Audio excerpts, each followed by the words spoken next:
It's been a little bit longer than expected, but I am back. As you may know, we grinded down the entire rear end on the Subaru in the last video for a second time, and I got straight to work on applying this rust remover. Having used it on the bolts and the tie rods and a little bit of the underneath, I had high hopes for the product. However, after 3 coats, and you would expect full coverage at that point, I would have thought, I was noticing areas that weren't necessarily where it wasn't necessarily working as well as I had hoped. Long story short, I've grinded down the entire rear end again, and I've gone out and bought myself a different rust remover. This is it. It's called Hydrate 80, and it's made by Built Hamburg Laboratories. I've spent hours looking on many different forums for advice on rust, and yeah, they recommended this one. So we're going to apply that at some point. I can't believe it, that we made another mistake. That's all I seem to do. So, yeah. That is that. Let's just crack on. Look at that. What should do for that? Getting on the floor is a real chore, guys. I done legs on Friday. Oh my god. I'm in agony.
Right then, that is the first coat of rust treatment on. As you can see, it's very blue, but we've just got to wait half an hour now before we can apply the second coat. So I'll see you then. Right then, while we wait for the rust treatment to do its thing, let me show you the powder coat parts. As you can see in front of me, we have got the 4 hub knuckles, which, believe it or not, are rusted away already. I've had to treat the inside of where the wheel bearings and the bushings sit, because, well, you didn't powder coat those areas. I don't know why you would avoid that area, other than the fact of you not wanting a layer of paint in those areas, therefore making it easier to get a bushing or bearing in. Another interesting thing is that the knuckles seem to be forming brown droplets all over the place. Now, it is very damp in the shed, and it is made of wood, and as you know, wood holds moisture. There's holes all over the place, so, well, my theory is that the moisture in the air is causing condensation on the parts, and therefore forming rust. With that being said though, all the red powder coating parts don't have this issue. It's only the knuckles and a very small area on the subframe. So I'm not entirely sure what that is either. Comment below if you do know, I'd much appreciate it. Yeah, so that is the 4 hub knuckles. Let me show you the subframes. And this is the rear subframe. You may notice it's in blue, and you might be asking, Jake, why would you go for blue when everything else is in red? And I went down there with the parts, and I had every intention of having them in red. But then he asked me, well, what colour do you want? And that just made me think, well, shall I just go for a different colour just for the fun of it? And yeah, we've ended up with blue. Unfortunately, the bushings have melted out. Apparently, that was an option. I could have kept them if I said anything. I did mention it 2.5 years ago, but I didn't think to mention it this time around. So, yeah, I'm going to have to buy some new ones of those. I've managed to track them down for £130, I think it was. ICP don't seem to sell them for the new age Subarus for some reason, so I'll put a link in the description below in case anybody's interested, but yeah, I can't remember the website off the top of my head. So yeah, that is the rear subframe. Let me show you the front subframe. And this is the front subframe. It's pretty incredible, really, when you look back to how they looked prior. Just two pieces of scrap metal, essentially, to what they look like now. I'm pretty pleased. I'm pretty darn pleased, to be honest. It's yet to be seen whether the red and the blue go well together, but time will tell on that. What's interesting about the front subframe, though, is that it's not suffering from the same problem as the rear subframe and the hub knuckles. The only difference being is that it's being stored on a BMW E39 leather seat. That is that. Let's go check on the rust treatment. So this is it, about 40 minutes later. And, well, it's still blue. I was expecting it to turn black, to be honest. It's still slightly damp to the touch, but I'm just going to go ahead and give it a second coat. I'm just a little bit concerned because on the back of the bottle it says a dramatic colour change will occur. Wait 20 to 30 minutes. Apply a second light coat at a 90-degree angle to the first. And, well, it's still blue.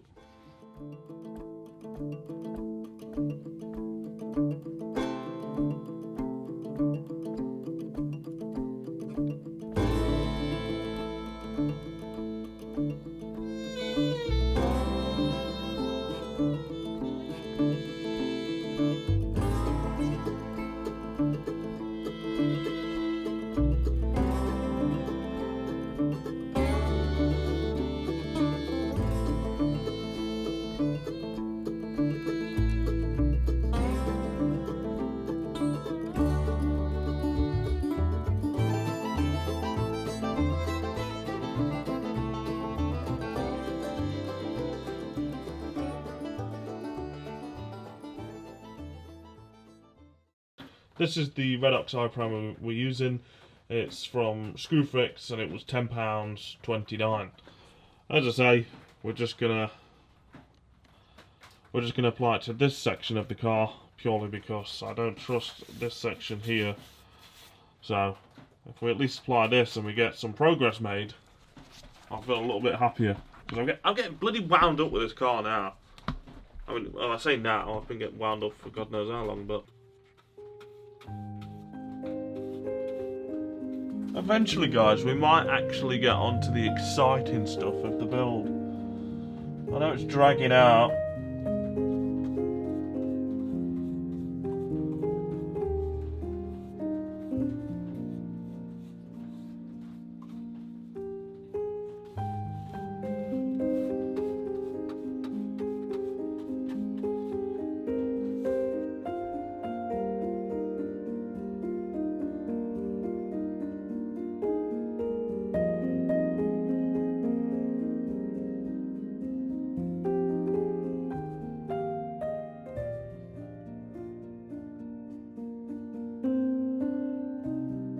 I don't know why it looks worse on camera, but it honestly doesn't look that brown.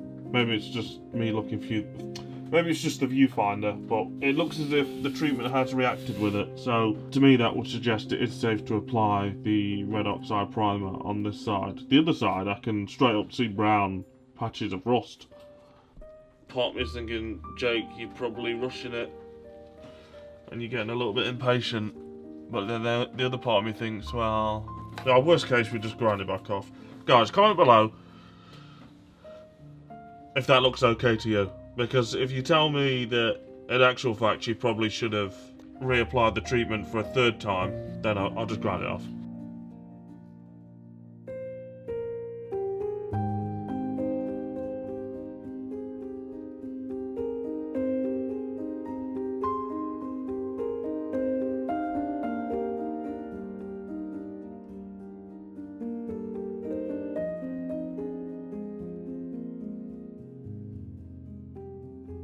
Right then, that is the oxide primer on. It's of course going to need a second coat, but I'm pretty pleased with it. There's not a lot to, well, there's not a lot to dislike about it, really, is there? So the passenger side chassis rail I'm going to leave for now. I am going to be reapplying the rust treatment onto, I'll apply it onto the entirety of it. It's just, there's too much brown in places for my liking. I can see where it has worked, but it could be so much better in my opinion. So I'm just inspecting the powder coat parts and there's bubbling all over the place. So I've decided to go ahead and message the powder coating dude to see what he says, as I do believe it is an issue with this batch of parts, because I've got all the parts, the red parts, in a container here, and then I've even got some parts on the floor, and none of those have any issue with bubbling. So as I say, I do think it's an issue with this batch. I've been reasonable about it. I've not been a dick. It is what it is. I'm sure this sort of thing happens all the time. We'll see if it's reasonable though. So yeah, figured I'll let you guys know. Just a quick update on the powder coating parts. I shot him a message yesterday and he said, "Hi, bring them back down and I'll do them again. Not sure what's happened, but it could be the residue of the chemical strip they had before blasting not being fully rinsed off. I'll sort them, no problem. I'm back on Tuesday." So, crisis averted, guys. We're going to get the parts redone. So, yeah, it does mean we're going to have to wait God knows how long for them to be done, but it is what it is at the end of the day. We want it done properly. Although powder coating won't last forever, I don't want it to rust before it goes on the car. So, yeah, that is that. So the primer's dry. This is its second coat. I'm pretty darn pleased with how it's turned out, to be honest. It looks good, doesn't it? I've left that hole for welding purposes. But yeah, that is that. Not a lot to say, to be honest. I'm going to give it a third coat just to be safe. There's a few places where I think, you know what, it could look a little bit better. Say there, for example. I'm not sure if you can see it on camera, but yeah, we'll give it a third coat just to be safe. I'll do that off camera as nobody's interested in watching that. This is the rust treatment after its second coat. I'm not sure what the white substance is, but it does look loads better in my opinion. I wish I gave the whole car a second coat, to be honest, but it is what it is at this point. So I'm going to whack on some primer on that. I'll do that off camera as well though. You guys aren't interested in watching that, you get the point.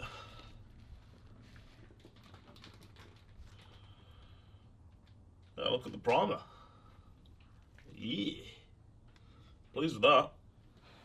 Right then, with the red oxide primer on, we can call it a day, and that will be the end of the video and also the last one of the year. I realised that this grinding and rust treating isn't particularly interesting, but unfortunately it is just a necessary part of the build. So with that now done, we can move on to more exciting things, but more importantly, just different things. It's been driving me crazy knowing that I'm going to come into the shed, I'm going to be grinding, I'm going to be rust treating. Yeah, it's taking its toll. So come the new year, we're going to be replacing the front sump. It's got a very slight leak, which I don't want going over my new parts, and also I hear it's a ball ache to replace when everything's back on the car. So if we take advantage of the fact that there's nothing there, it'll save us a bit of ball ache. I mean, I suspect it'll still be a ball ache even with nothing on the car, but we'll see on that one. We've got the welding to do. That is definitely very high on the list, because without the welding we can't put the subframe on. Without the welding we can't underseal. Yeah, so the welding is majorly important. The CV axles, I'm going to be rebuilding those again. I did do them in the unit, but if I'm being completely honest with myself, I did a terrible job. So with my new experience in rust treating and grinding, I reckon they'll come up pretty good, put it that way. And I think it'll make for an interesting video for what I've got planned. So stay tuned for that. Yeah, that is that, guys. As always, if you made it this far in the video, then thank you very much.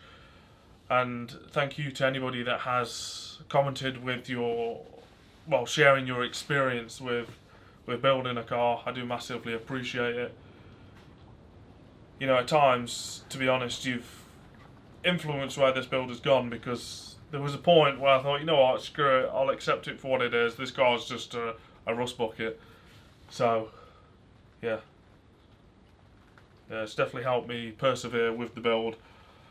Although sometimes I think, even when I leave the shed, I think, bloody hell, I'm wasting my time. But we crack on, we will get it done. God knows when, but it will. There's not a time limit on this one. So, yeah, that is that. Bye-bye. See you later. Women don't get it. Men need projects like this to cope. If I didn't have this car, I'd just be monging away looking at the TV, not really doing anything with my life. Whereas this gives me purpose.